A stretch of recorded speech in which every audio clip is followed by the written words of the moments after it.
ఎక్కిళ్లు తగ్గడానికి కొన్ని చిట్కాలు ఇప్పుడు మనం తెలుసుకుందాం.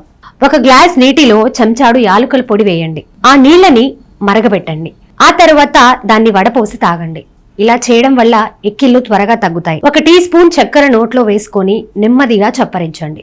ఈ చిట్కా చాలా ఎఫెక్టివ్ గా పనిచేస్తుంది. 1 టీ స్పూన్ మిరియాల పౌడర్ తీసుకొని వాసన చూడండి.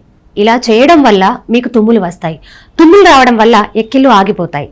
అయినా కూడా ఎక్కిళ్లు చికాకు తెప్పిస్తుంటే 1 చెంచా పెరుగు తినండి.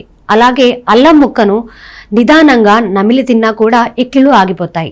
వాస్తవానికి ఎక్కిళ్లను ఆపడానికి అందరి ముందు చేసే పని అంటే నీరు తాగడం. మీకు నీళ్లు తాగినా ఎక్కిళ్లు ఆగకపోతే నోట్లో నీళ్లు పోసుకొని పుక్కిలించండి. అప్పుడు త్వరగా ఎక్కిళ్లు ఆగిపోతాయి.